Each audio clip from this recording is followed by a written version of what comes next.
Assalamu alaikum, respected sir and dear colleague and students. Today I shall present my presentation is cardiopulmonary resuscitation with cardiocerebral resuscitation. At first, I am going to say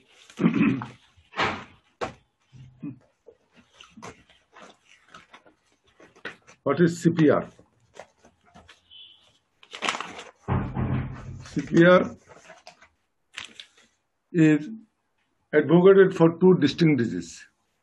Number one, primary cardiac arrest, typically pulseless VT or VF.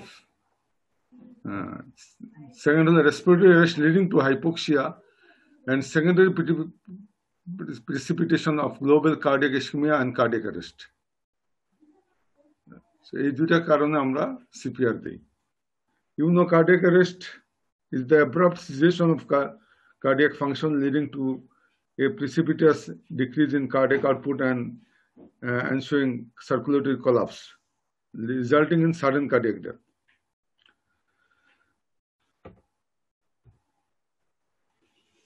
Now, this time COVID-19 pandemic is going on all over the world. So CPR is very much problematic and become very, very sensitive issue for this reason. Because CPR is highly aerosol generating procedure. And victim of sudden cardiac arrest, even in out of hospital setting, is likely to be a source of infection. And so CPR should be given after shielding the airway of the victim. And healthcare workers should don full personal protective equipment and at least double gloves, eye gear, and N95 respirator.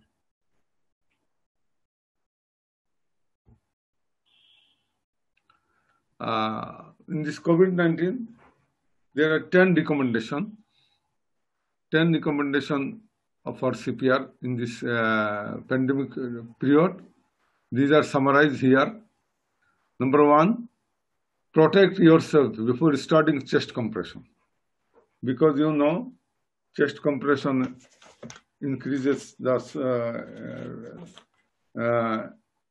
likelihood of airborne high aerosol procedure causing increased chance of getting infection. So at first, you must protect yourself.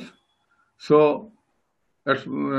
previously it was CAB, circulation, airway, breathing. Now it became PCAB, protect yourself, then circulation, then airway, breathing. First, most important thing is protect yourself. Then source of airway. So secure the airway to minimize the exposure risk. This airway means the airway of the victim. Even before starting CPR,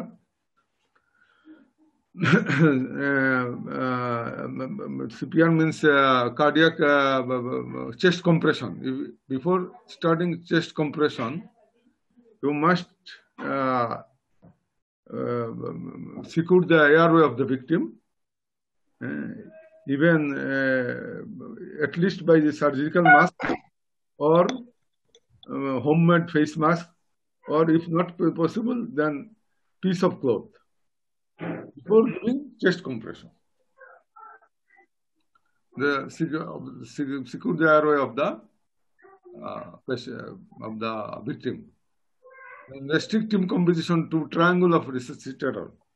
That means only 3 persons should be present during resuscitation, and main role play will be who deal with the airway. Second man will compress the chest, and or to alternate with member 3,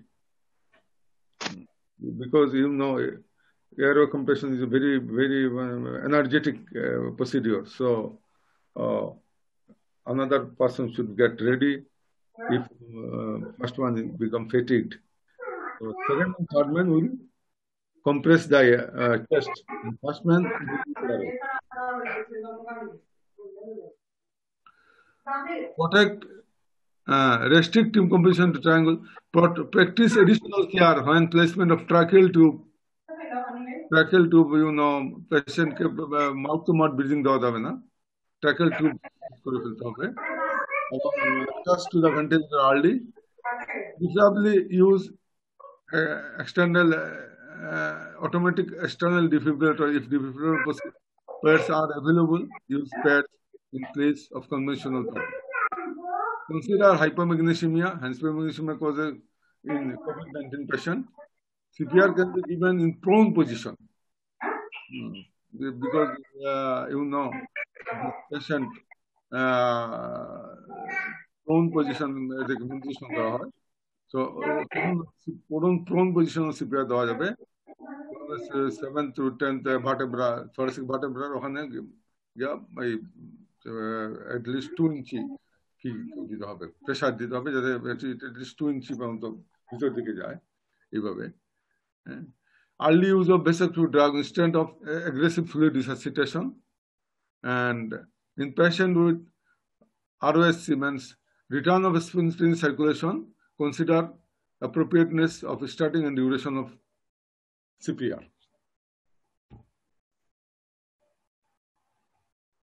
এটা আমাদের এখানে দেখানো হয়েছে যে কিভাবে মানে এই COVID-19 সিচুয়েশনে স্টার্ট দিতে হবে। প্রথমে protect yourself, first most important issue, then assess for responsiveness. If unresponsive, activate emergency resuscitation system or rapid resuscitation team and use a mobile device. Limit the number of team members. Then 3 type of patient will face. Number 1, who has got normal breathing and has pulse. This patient needs no CPR. This should be placed in recovery position and continue monitoring. Another group of patient will have no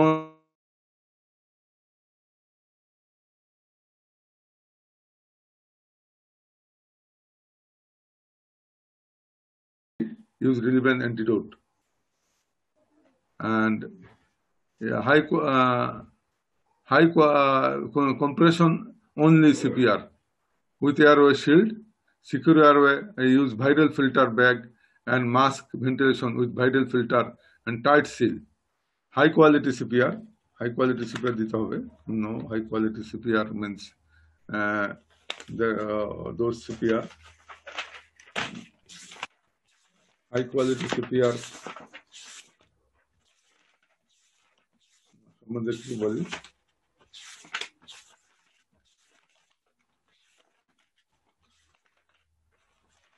Quality CPR হচ্ছে push hard at least 2 inches or 5 centimeter and fast. Fast means 100 to 120 beat per 100 to 120 times per minute, and allow complete chest recoil and minimize interruption in compression. Avoid excessive ventilation, মানে 120 উপরে যাতে কি না হয়, pressure না হয়, chest compression না হয়। Change compression every 2 minutes, compressor every 2 minutes or sooner if fatigued. এটা খুব একটা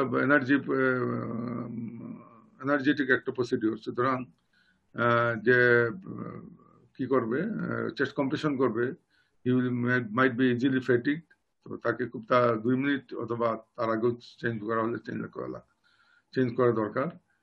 And if no advanced airway, 30:2 compression ventilation ratio, এগুলো হলো মানে high quality CPR, high quality CPR। তারপর আমরা ডিফিব্রিলেটর অ্যাড করে দেখবো। এটা shockable means those patient, those victim has got VF or pulseless VT. These are shockable. Other are not shockable. Other pulse or other findings is normal or অন্যান্যগুলো not shockable. Shockable হলে আমরা শক দিব এবং শক দেওয়ার পর pulse check না করে আরো 2 minute আমরা সিপিআর দিব। তারপরে আমরা এইভাবে আমরা রিপিট করতে থাকবো এবং ফলো কার্ডিয়াক অ্যারেস্ট অ্যালগরিদম যেটা আছে সেটা আমরা ফলো করব। এই যে এখানে বলা হয়েছে হাই কোয়ালিটি সিপিআর দেওয়ার পরে আমরা শকেবল মানে পালসেস বিটো বিএফ হলে শক দেওয়ার পর সিপিআর দেবো 2 মিনিট, তারপরে চেক রিদম দেখবো রিদম আসছে কিনা। রিদম যদি আসতেও পারে, আবার রিটার্ন অফ স্পন্টেনিয়াস সার্কুলেশন হতে পারে। তখন আমরা যদি রিটার্ন চলে আসে, return of spontaneous circulation means pulse and blood pressure, pulse চলে আসবে নর্মাল, ব্লাড প্রেশার মেজারেবল একটা ব্লাড প্রেশার পাওয়া যাবে এবং পেশেন্টের মুভমেন্ট হবে, শরীরে মুভমেন্ট হবে, নিজে নিজে শ্বাস নেবে, রিটার্ন অফ স্পন্টেনিয়াস সার্কুলেশন। তখন আমরা পোস্ট কার্ডিয়াক অ্যারেস্ট কেয়ারে আমরা যাব। আর তার আগে আমরা আবার রিদম দেখবো, রিদম দেখে তারপরে যদি দেখি যে না রিদম নন শকেবল হয়ে গেছে, নন শকেবল মানে অ্যাসিস্টল হয়েছে, তাহলে সিপিআর দেওয়ার পরে আমরা ওই ইপিনেফ্রিন দেবো এভরি 3 to 5 মিনিট। হ্যাঁ, ইপিনেফ্রিন দিব এবং 2 মিনিট মিনিমাম 2 মিনিট সিপিআর দিব। ইপিনেফ্রিন দিব এভরি 3 to 5 মিনিট।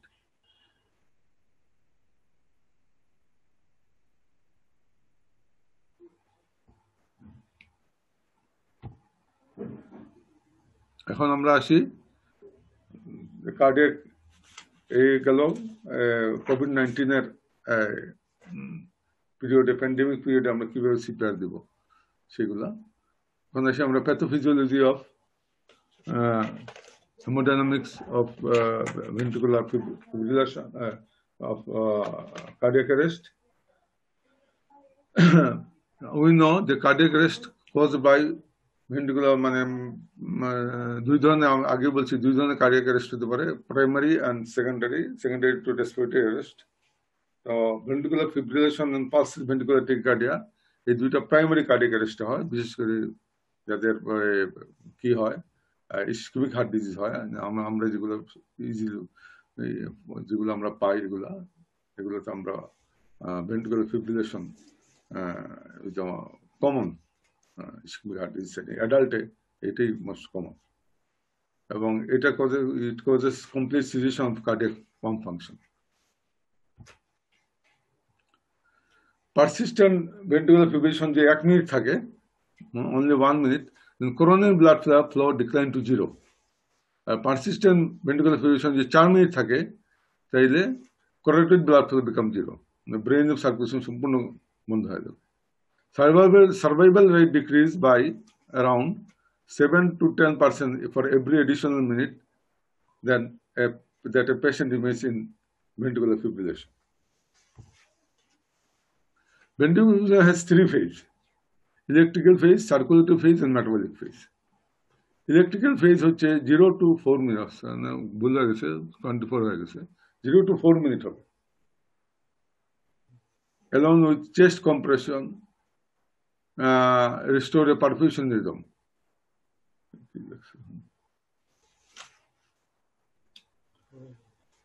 Only মানে এই সময় যে আমরা ডিফিব্রিলেশন দেই ইলেকট্রিক ফেজে, তার চেস্ট কম্প্রেশন প্রয়োজন পড়বে না। হ্যাঁ, রিসার্সিটেশন অফ নর্মাল রিদম চলে আসবে, কোনো অসুবিধা হবে না, কারণ এখানে সাফিসিয়েন্ট এটিপি থাকে হার্ট মাসলের মধ্যে। এই জন্য এই সময় ইলেকট্রিক্যাল ফেজে মায়োকার্ডিয়াল এডিনোসাইন ট্রাইফসফেট রিজার্ভ থাকে এবং ডিফিব্রিলেশন দিলে এটা ইজিলি পারফিউশন রিদম চলে আসবে। এই ফেজে ইভেন চেস্ট কম্প্রেশন লাগবে না। ভিএফ যদি হয়, আমরা যদি দেখি আমাদের চোখের সামনে ভিএফ হয়েছে, তাহলে প্রথমেই আমরা ডিফিব্রিলেটর থাকলে দেখি খুব তাড়াতাড়ি দিতে পারবো, তাইলে চেস্ট কম্প্রেশন আগে আমি ডিফিব্রিলেটর দিয়ে দিতে পারি, অসুবিধা হবে না, কারণ বলছে যে 0 to 4 মিনিট থাকে। এই ফেজ উইটনেসড ভেন্ট্রিকুলার ফিব্রিলেশন যেটা বলে, যেটা ইনোস্পিরাল সেটিংয়ে দেখা যায়, হ্যাঁ, সেগুলোতে আমরা সঙ্গে সঙ্গে আমরা দিয়ে দিলে চলে আসবে, রিদম চলে আসবে। আরেকটা হলো সার্কুলেটরি ফেজ, এটা 4 মিনিটের পরে 4 to 10 মিনিট থাকে। এই সময় যদি কেউ সরাসরি কি দেয়, ওই ডিফিব্রিলেশন দেয়, যদিও দেখা যাচ্ছে যে ভেন্ট্রিকুলার ফিব্রিলেশন রিদম পাওয়া যাচ্ছে, তাহলে নিয়ম হলো প্রথমে 2 মিনিট তাকে কি দিতে হবে, চেস্ট কম্প্রেশন করা লাগবে। এই সময় অনেক সময় ফিরে আসে না, উল্টা হার্মফুল হয়ে যায়। মেটাবলিক ফেজ হচ্ছে মোর দেন 10 মিনিট। এখানে দেখা গেছে এখানে কি দিয়ে মানে 10 to 12 মিনিটের পর আর বিশেষ লাভ হয় না, খুব কম কেস মানে ফেরত আসে। সেকেন্ড কজ হচ্ছে cardiac অ্যারেস্টের pulseless electrical activity, usually secondary to secondary cause of cardiac arrest. Pulseless electrical activity যেটাকে বলে, যেটা মানে পালস দেখা যাবে কিন্তু তার মানে কোনো আউটপুট হবে না, কোনো মানে মনিটরে পালস দেখা যাবে কিন্তু পালস ফিলিং হবে না, মনিটর ইলেকট্রিক্যাল অ্যাক্টিভিটি দেখা যাবে। এমনকি নর্মাল কি দেখা দিতে পারে, ইকিউআরএস কমপ্লেক্স দেখা দিতে পারে, কিন্তু এর কোনো কি হবে না। এগুলো খুব মানে সেকেন্ডারি কজ, ড্রাউনিং এ হয়, তারপরে অপয়েড পয়জন, এগুলো বিভিন্ন কিছু কারণে হয়। 5H5T বলে এগুলা। 5H5T হলো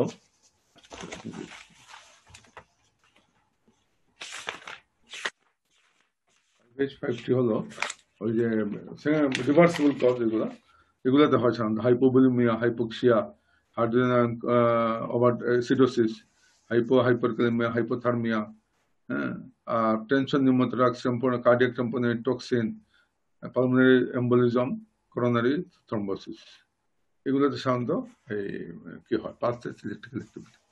আর লাস্টে হলো asystole. Asystole frequently secondary to ventricular fibrillation or pulse electrical activity. It is typically a terminal rhythm. তো এইসব কারণে আমাদের কার্ডিয়াক অ্যারেস্ট হয়। কার্ডিয়াক অ্যারেস্ট হলে কি হবে? কার্ডিয়াক অ্যারেস্ট আছে আমাদের ইন হসপিটাল সেটিং হইতে পারে, আউট হসপিটাল সেটিং হইতে পারে। তো আমাদের এই যে চেইন অফ সার্ভাইভাল একে বলে, যে আপনারা দেখেন এখানে মানে একটা পর একটা চেইন অফ সার্ভাইভাল বলে, সেটা ফলো করা লাগবে।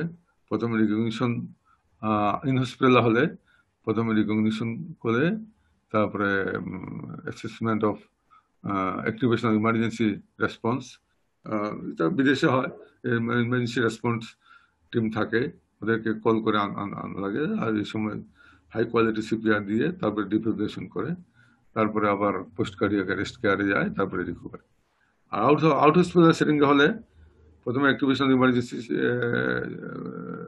রেসপন্স, তো হাই কোয়ালিটি সিপিআর, তারপরে অ্যাক্টিভেটেড এক্সটার্নাল ডিফিব্রিলেটর থাকতে ডিফিব্রিলেশন করে, তারপরে অ্যাম্বুলেন্স করে নিয়ে যেতে হয় হসপিটালে, গিয়ে অ্যাডভান্স রিসাইসিটেশন দেওয়া লাগে, তারপর হলো পোস্ট কার্ডিয়াক অ্যারেস্ট কেয়ার, তারপরে রিকভার।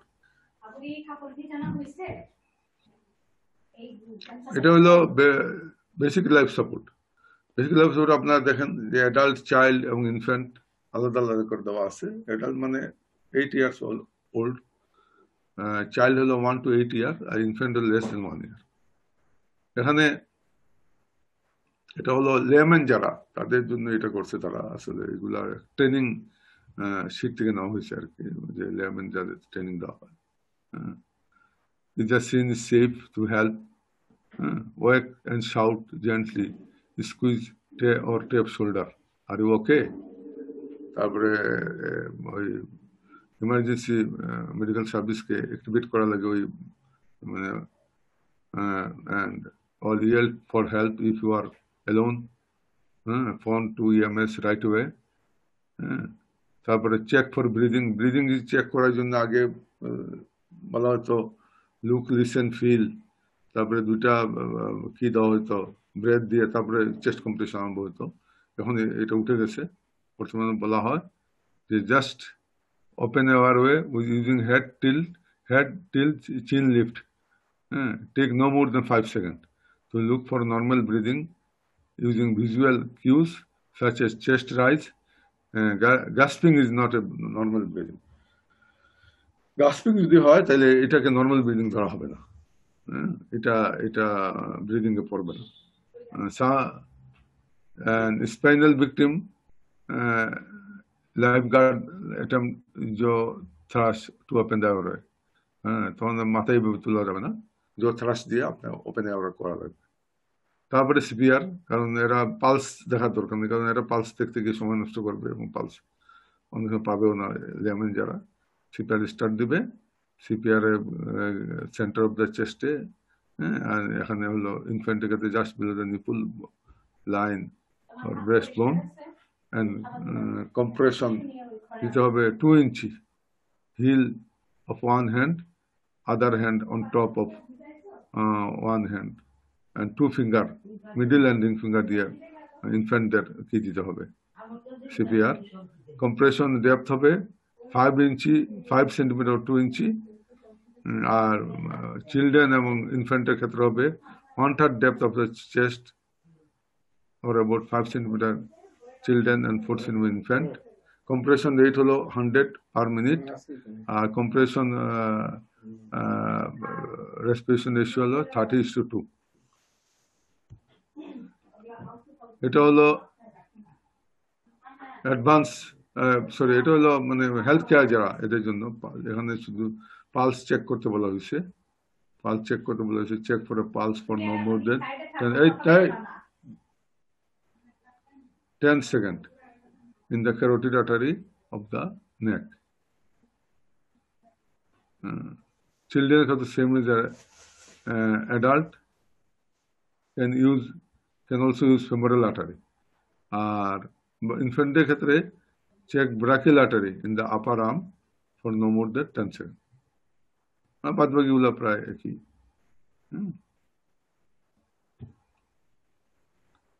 এটা ওই যে rescue breathing patient with pulse and no breathing no gasping, breathing দিতে বলছে।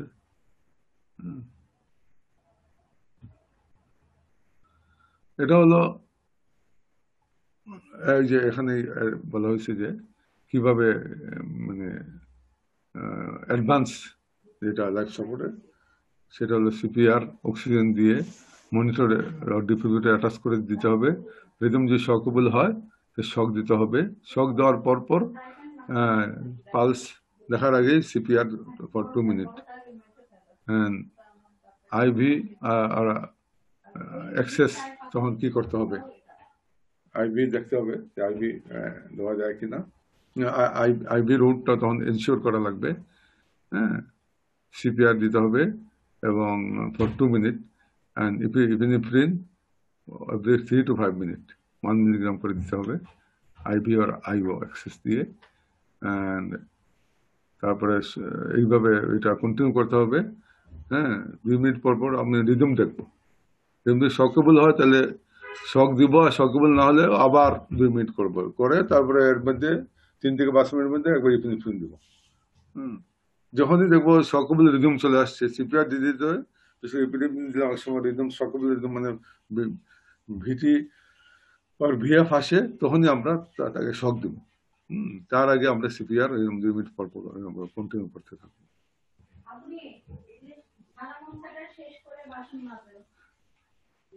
এখানে এই যে রিটার্ন অফ স্পন্টেনিয়াস সার্কুলেশন যদি চলে আসে তাহলে কিভাবে কি করা লাগবে এখানে দেওয়া হয়েছে। তখন যদি চলে আসে তখন এয়ারওয়ে ম্যানেজ করে এন্ডোকার্ডিয়াল টিউব প্লেস করতে হবে। Respiratory barometer start 10 breath per minute, situation রাখতে হবে 92 to 98%, আর পার্শিয়াল প্রেশার কার্বন ডাইঅক্সাইড থাকতে হবে 35 to 45 মিলিমিটার মার্কারি। হেমোডাইনামিক রাখতে হবে systolic pressure more then 90, mean arterial pressure more than 65, and obtain a 12-lead ECG. Consider for emergency cardiac intervention. STEMI patient থাকলে আমরা তাকে ওই প্রাইমারি পিসিআই করতে পারি অথবা স্টেপলাইজার দিতে পারি। আনস্টেবল কার্ডিয়াক শক থাকলে এগুলো মেকানিক্যাল সেকুরিটি সাপোর্ট লাগতে পারে। এগুলা করে তারপরে আমরা তাকে পেশেন্টকে কোমাটোস পেশেন্ট থাকলে ব্রেন সিটি করে ইজি মনিটরিং অনেক কিছু আছে, এগুলো করে তারপরে ফাইনাল আমরা এভালুয়েট করব এবং ট্রিট করব। এবং বিশেষ করে রিভার্সিবল কজ এগুলো থাকে, HNT, এগুলো আমরা খুব খেয়াল করব যখন লাইফ সাপোর্টে যখন আমরা CPR দিব। রিভার্সিবল কজগুলো আমরা খুব মানে দেখবো, কারণ এই রিভার্সিবল কজের কারণে অনেক সময় আমাদের VTB কারেকশন না হতে পারে, কিংবা অনেক সময় ওই মানে অ্যাসিস্টল হয়ে যেতে পারে। সুতরাং হাইপোক্সিমিয়া, হাইপোভলিউমিয়া, অ্যাসিডোসিস এগুলো কারেকশন করা লাগবে। হাইপোক্যালেমিয়া, হাইপোথার্মিয়া, টেনশন নিউমোথ্রাক্স আছে কিনা, কার্ডিয়াক ট্যাম্পোনেল হচ্ছে কিনা, এগুলো আমরা পালমোনারি এম্বোলিজম হয়েছে কিনা, এগুলো আমরা কনসিডার করবো।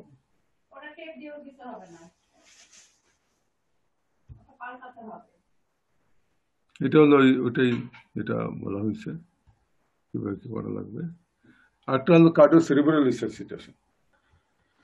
কার্ডিও সেরিব্রাল রিসাসিটেশন হচ্ছে এটা নতুন একটা কি হয়েছে, যে এটাকে বলতেছে তারা যে এখানে মূল যে জিনিসটা হলো, এটা হলো একটা distinctive approach to management of cardiac arrest. এটা মানে অনলি যেগুলা প্রাইমারি কার্ডিয়াক অ্যারেস্ট এইগুলো পেশেন্টকে দেওয়া হয়। হ্যাঁ, এবং এটা এরিথমোজেনিক মানে ওই যে ভিটি, VF, পালসেস ভিটি, এগুলো পেশেন্টকে দেওয়া হয়। এবং chest compression is the only realistic means by which coronary perfusion patient cerebral perfusion can be maintained in the presence of circulatory arrest.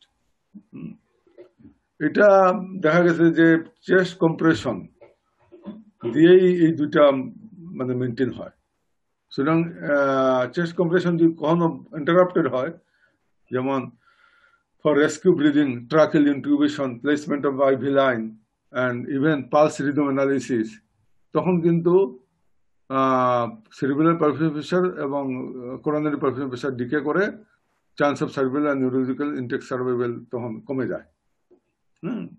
সুতরাং চেস্ট কম্প্রেশনটা, এটাকে মূল জিনিস হলো চেস্ট কম্প্রেশন। এখানে সরি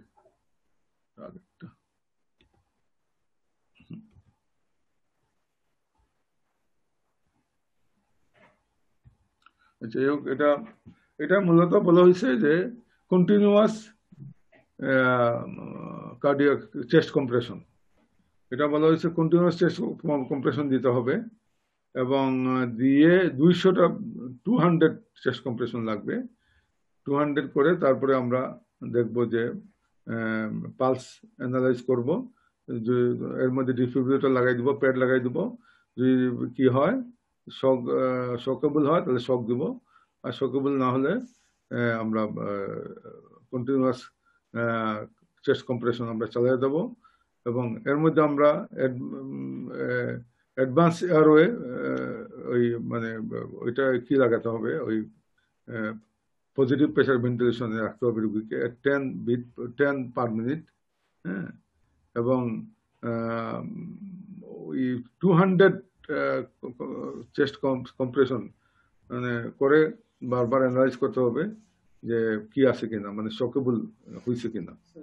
শকেবল হলে তাহলে আমরা কি করব, শক দিব।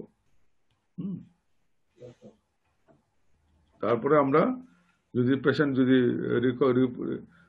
রিটার্ন অফ স্পন্টেনিয়াস সার্কুলেশন হয়, তাইলে আমরা পরবর্তীতে আমরা ওই পোস্ট রেসিস্টেশন করে যাব, পোস্ট কার্ডিয়াক অ্যারেস্ট যেগুলো।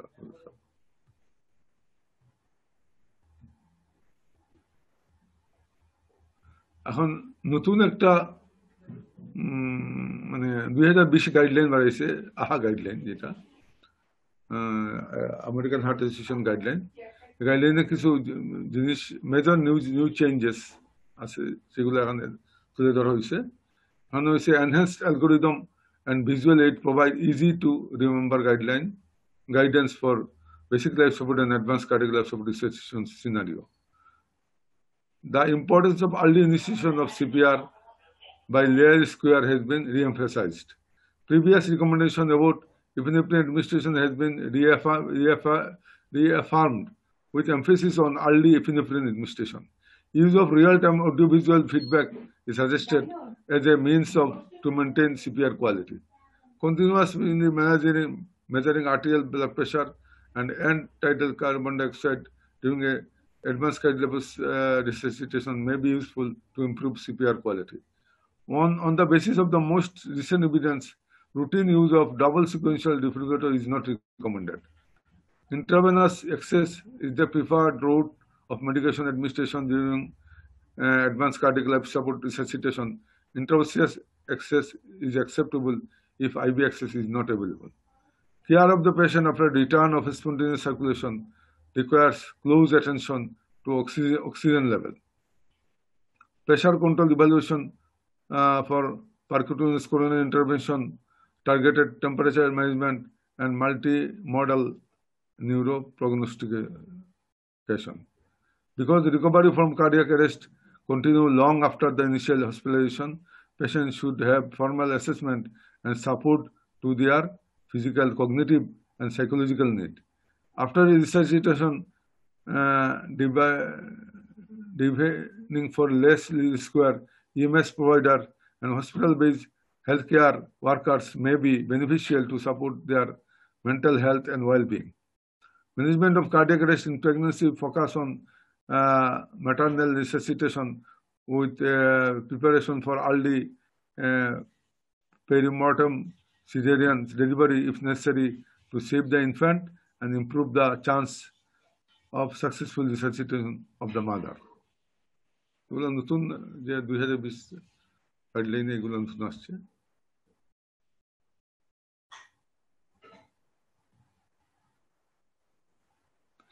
এটা ওই মাদের মানে প্রেগনেন্সি ম্যাটারনাল কার্ডিয়াক অ্যারেস্টের এটা দেওয়া হয়েছে যে এটা কিভাবে কি যদি একটা প্রেগনেন্ট লেডি যদি কার্ডিয়াক অ্যারেস্ট হয় এই দেখানো হয়েছে কিভাবে কি করবেন এটা। Thank you very much. Thank you doctor.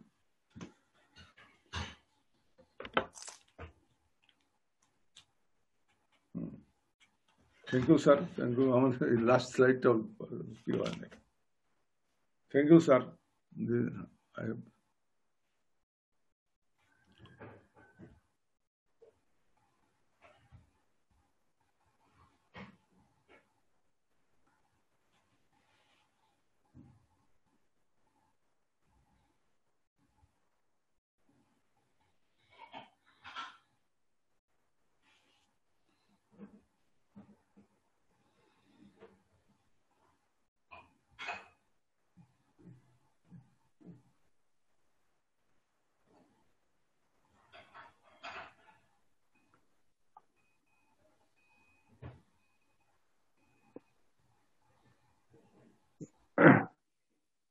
Sir sir শুনতে পাচ্ছেন স্যার?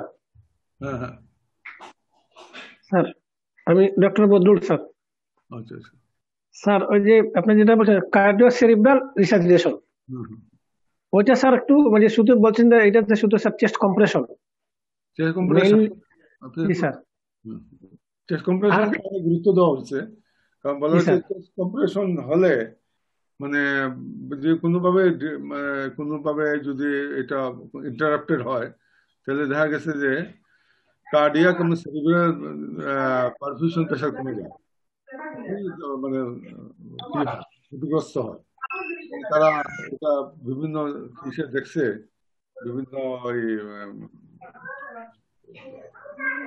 বিভিন্ন স্টাডি করে দেখছে এটা এটা মানে পেশেন্টের পরবর্তীতে পেশেন্টের সার্ভাইভাল যারা বাঁচে অনেকের আছে নিউরোলজিক্যাল সমস্যা থাকে, ওই কি জন্য নিউরোলজিক্যাল ডেফিসিট থাকতে পারে কিন্তু ব্রেন ড্যামেজ সিপিআর দেওয়ার সময় ওইগুলো কম হয়। এটাকে বলছে কার্ডিও সেরিব্রাল রিসাসিটেশন। স্যার তাহলে ওই সময়টাতে আমরা কোনো ইন্টিউবেশন করব না, বা যদি স্যার একান্ত যে মনে করেন সিপিআর 2 সাইকেল দিলাম তারপর রোগীর গ্যাসপিং হচ্ছে, আমি এই টাইমে কি ইন্টিউবেশন করতে পারি? না, ওরা বলছে যে অ্যাডভান্স ওয়ার ওয়েভ, যেটা ওটা হলো কি করতে বলছে, যেমন ওই যে পজিটিভ প্রেসার ভেন্টিলেশন দিতে বলতেছে এটা। তাহলে স্যার তো ইন্টিউবেশন করা লাগবে স্যার। তো ওটা ইন্টিউবেশন করতে আমার অবশ্যই 1 সেকেন্ড, আমার 2-3 সেকেন্ড লাগবে। 2-3 সেকেন্ড লাগবে প্রিপেয়ার থাকলে। স্যার আরেকটা জিনিস আছে, যেটা স্যার থেরাপিউটিক হাইপোথার্মিয়া আমরা কখন করবো স্যার? একটা টার্ম আছে না স্যার, থেরাপিউটিক হাইপোথার্মিয়া? এটা আসলে আমার খুব কি হয় নাই, এটা স্যার বলবেন না, আমি আসলে এটা জি স্যার। এই যে আমার হ্যাঁ এটা সিপিআর আছে, এবং আমি সিসিআর এর indication mild sir same therapeutic বলতে হাইপোথার্মিয়া। স্যার সিপিআর এবং সিসিআর যদি ইন্ডিকেশন জিজ্ঞেস করে তাহলে কিন্তু স্যার সেম ওই তো বলবো স্যার, সিপিআর এর যে ইন্ডিকেশন সেটা তো সিসিআর এর ক্ষেত্রে হবে নাকি স্যার? হ্যাঁ একই তো, না সিপিআর হলো গিয়া দুইটাতেই হবে, cardiac arrest and respiratory secondary যে কার্ডিয়াক অ্যারেস্ট সেটা সিপিআর হবে। আর সিসিআর হলো অনলি প্রাইমারি কার্ডিয়াক অ্যারেস্ট, যেটা হলো রেসপিরেটরি ওগুলো অন্যগুলো বাদ যাবে। অ্যাডাল্টে, মানে যেগুলো সেকেন্ডারি, যেমন ধর ড্রাউনিং হয়েছে এর সিসিআর দিতে হবে, একে সিপিআর দিতে হবে। কিংবা ধরো কোনো মানে রেসপিরেটরি অ্যারেস্ট হওয়ার পরে কার্ডিয়াক অ্যারেস্ট হয়েছে, এরকম যে আমাদের মনে হয়, তাহলে এটাকে সিপিআর দিতে হবে।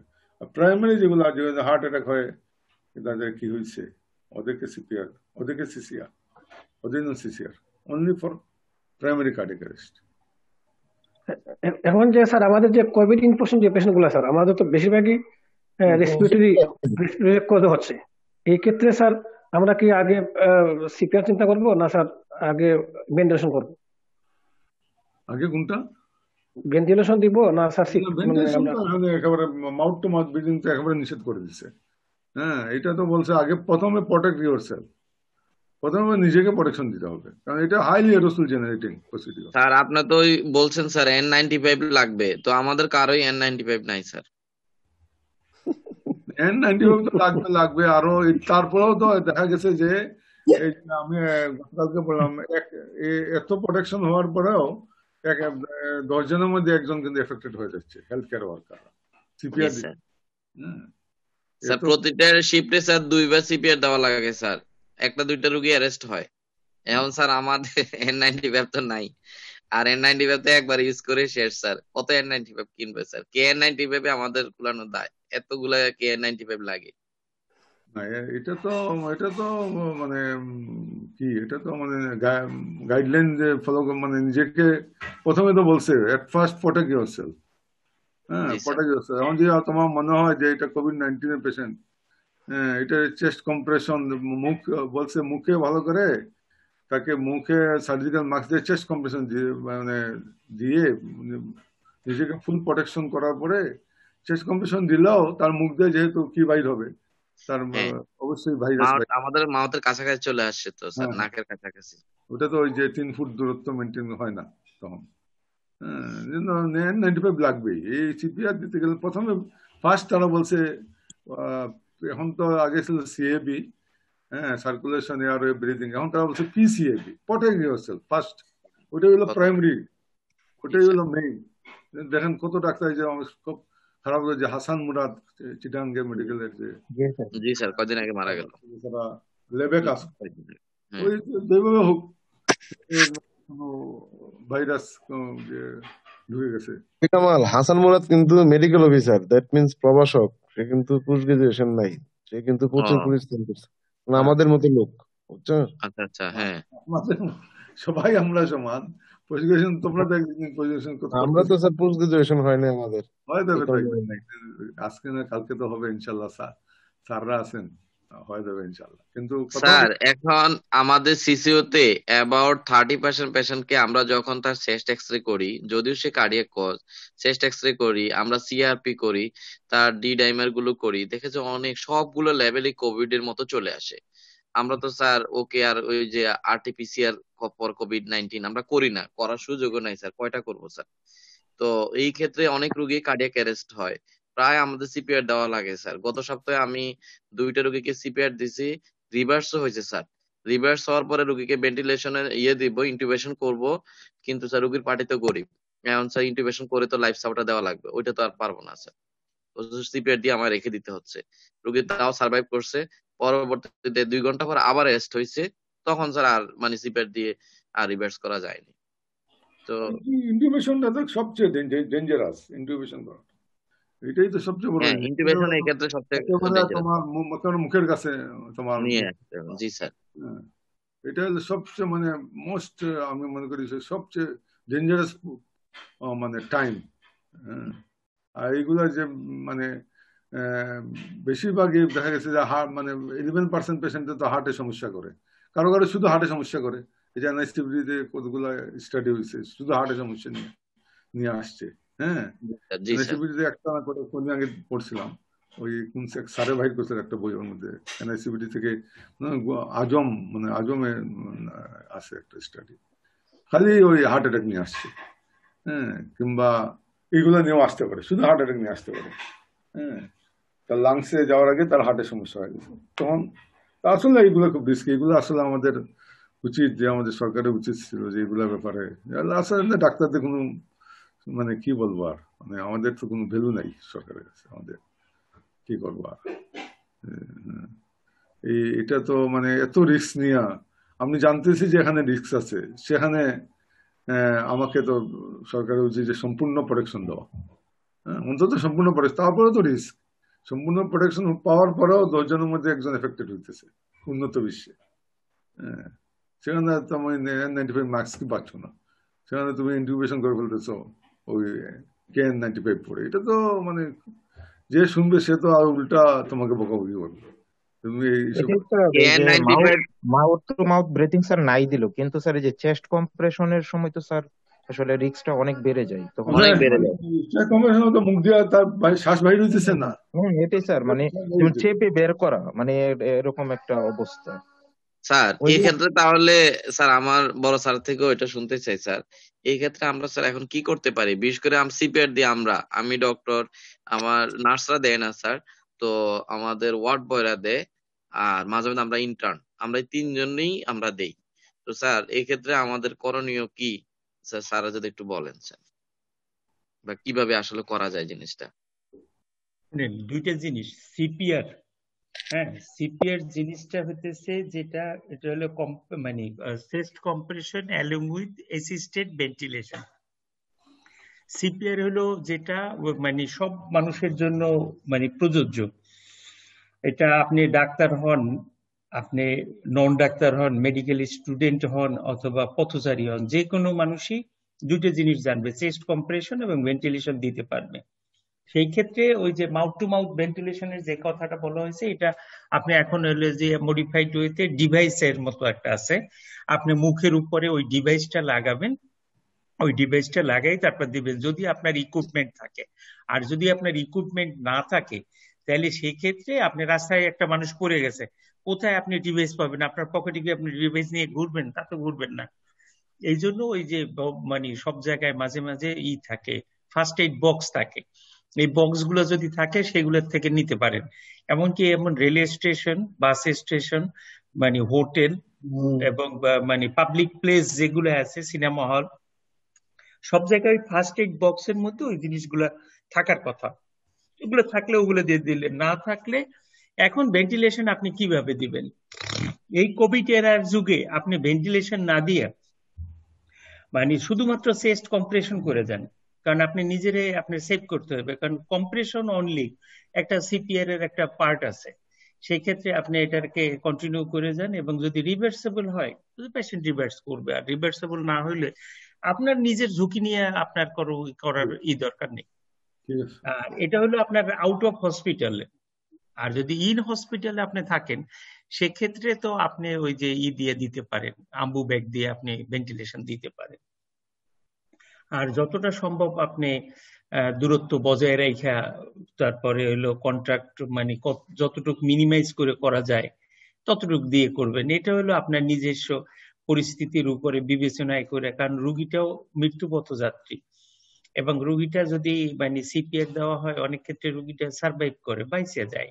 আবার অনেক ক্ষেত্রে হয় কি, এমন একটা, এখন যদি মনে করেন একটা কোমরবিড পেশেন্ট আছে, কনকমিটেন্ট মেডিকেশন ইউজ করতেছে এবং তার বয়স অনেক বেশি, সিকিডি আছে, সিভিডি আছে, তারপর কার্ডিওমায়োপ্যাথি আছে, এরে সিপিআর আমার মনে হয় যে না দিয়ে বরং এরে আল্লাহর পথে চলে যাইতে সাহায্য করা ভালো। কিন্তু একটা ইয়াং পেশেন্ট আছে, কোনো কোমরবিডিটিস নাই, তার একটা অ্যারিথমিয়া বা নিয়ে আসছে, সেই ক্ষেত্রে তাকে করাই মানে যৌক্তিক। এইটা বিবেচনায় রাইখা মানে করতে হয়। এখন ওই সিপিআর দেওয়ার পরে যদি রিভাইভ করে, তারপর যদি রেসপিরেটরি মানে অ্যারেস্ট যদি পারসিস্ট করে, তাহলে তো আপনার ইন্টুবেশন করতে হবে। দুইটা জিনিস, একটা হলো রেসপিরেটরি অ্যারেস্ট আছে কিনা, কার্ডিয়াক অ্যারেস্ট আছে কিনা। যদি কার্ডিয়াক অ্যারেস্ট থাকে তাহলে আপনি সিপিআর স্টার্ট করবেন, রেসপিরেটরি অ্যারেস্ট থাকলে আপনার সিপিআর লাগবে না, শুধু রেসপিরেশনটা মেনটেন করলেই চলবে। জি স্যার। এইটা মানে প্রতি মিনিটে হলো 10% করে মারা যায়। যদি 1 মিনিট দেরি করেন 10% থাকবে না, 10 মিনিট দেরি করলে 100% পেশেন্ট মারা যাবে। এই হলো সিপিআর। সিপিআর আর সিসিআরটা দেওয়া উদ্দেশ্য হইতেছে যে এটা সম্পর্কে যেন আপনার একটু ধারণা থাকে, বা আপনার এগুলো ওই স্কুলে, তারপরে হলো মানে মানে পাবলিকদেরকেও করা হয়, ট্রেনিং করানো হয়। স্কাউটস যারা আছে ওরা কিন্তু ক্লাস 6-7 বসেও ওরা জানে যে মানে কার্ডিয়াক অ্যারেস্ট হয়ে গেলে কিভাবে কার্ডিয়াক অ্যারেস্ট ডায়াগনোসিস করা যায়। ওই যে এই ভাই দেখাইতেছিল যে যে আর ওকে, তারপরে হলো মানে শাউট ফর মানে emergency help and start CPR. এটা হলো যে সিপিআর এর জন্য, যেটা হলো সবার জন্য। আউট অফ হসপিটালে আপনি পড়লে কি করবেন? আপনি যদি উইকনেস থাকে আপনার, তখন যদি দেখেন আপনি আপনার চোখের সামনে কেউ পড়ে গেছে, সেই ক্ষেত্রে আপনি এটা করবেন। আর ইন হসপিটালে হলে তার সিচুয়েশন আলাদা। একটা জিনিস আছে, সেটা ওই যে মানে ইন সার্ভিলেন্স, আপনার পেশেন্টকে বুঝতে হবে যে এই পেশেন্টটা কার্ডিয়াক অ্যারেস্ট হয়ে যেতে পারে। যে পেশেন্টের দেখবেন ইন হসপিটালে মানে রেসপিরেটরি রেট বেশি আছে, চেইন স্ট্রোক ব্রিদিং আছে, হাইপোটেনশন আছে এবং মাল্টিপল কোমরবিডিটিস আসে, এই পেশেন্টটা যে কোনো সময় রেসপিরেটরি অথবা কার্ডিয়াক অ্যারেস্ট হয়ে যেতে পারে। সেই জন্য এই পেশেন্ট গুলাকে আপনি প্রায়োরিটি দিয়ে আগে থেকে এই পেশেন্ট গুলার পার্টির সাথে কথা বলে লোকজনরে আগে থেকে, তখন দেখবেন যে যদি আপনি বলেন যে আপনার রোগীর যে কোনো সময় শ্বাস বন্ধ হয়ে যেতে পারে, মেশিন দেওয়া লাগতে পারে, বুকে কম্প্রেশন করা লাগতে পারে, তখন রোগীর লোকজন বয়স্ক থাকলে বলবে না স্যার আমাদের দিয়েন না আপনি সিপিআর। তখন মানে আপনি কিছুটা এমনিও বেঁচে যাবেন।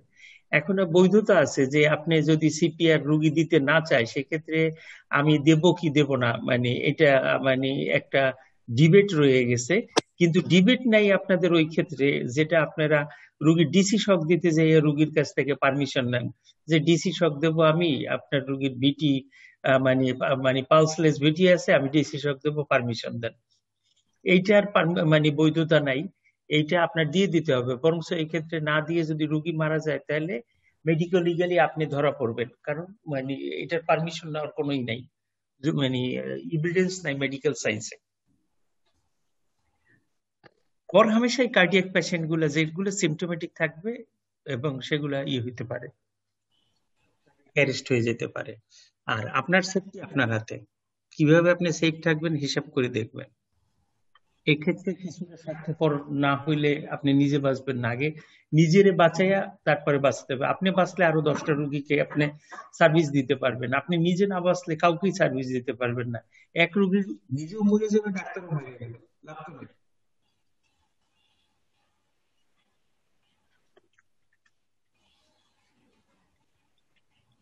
ওই কথাই বলতেছি।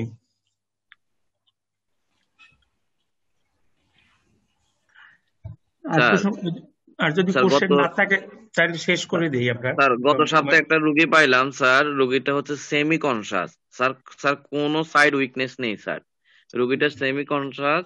তারপর ওনার এসটি ইলিভেশন আছে স্যার, এবং extensive anterior MI, ST elevation. তো রোগী মানে বিপি নাই, ওনাকে নরএড্রিন সাপোর্ট দিয়ে এদিকে ওনাকে স্যার কাউন্সিলিং করা হয়েছে পিসিআই করার জন্য।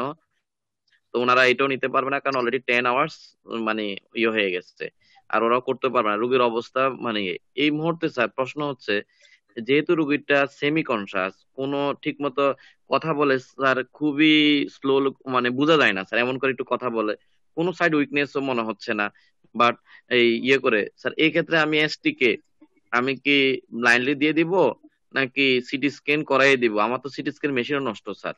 আমার কাছে দুইটা সমস্যা মনে হচ্ছে, একটা স্টিল বেডেড এমআই, সাথে স্ট্রোকও সন্দেহজনক। আচ্ছা, আপনি যে এটা তো সহজ হিসাব আপনার, আপনি যদি সিটি স্ক্যান করার সুযোগ থাকে সিটি স্ক্যান করে দিবেন, আর যদি সিটি স্ক্যান করার সুযোগ না থাকে আপনি ব্লাইন্ডলি দিবেন, কারণ হেমোরেজিক স্ট্রোক 15% আর হলো ইসকেমিক স্ট্রোক হলো 85%। 85%। হ্যাঁ, 85%, কাজে 85%। আর যেহেতু আপনার মানে মেশিন নষ্ট, সুযোগই নাই, তাহলে সেক্ষেত্রে ওয়েট করে তো লাভ নেই কোনো। জি স্যার। 85% এর মধ্যে ধরেই দেবেন আপনি। জি স্যার, থ্যাংক ইউ স্যার। এগুলো আপনি নিজস্ব হিসাব করে দিতে হয় সবসময়। মানে অলওয়েজ মানে চিকিৎসা করার ক্ষেত্রে দুইটা জিনিস, বেনিফিট এবং লস, দুইটা হিসাব করে চিকিৎসা।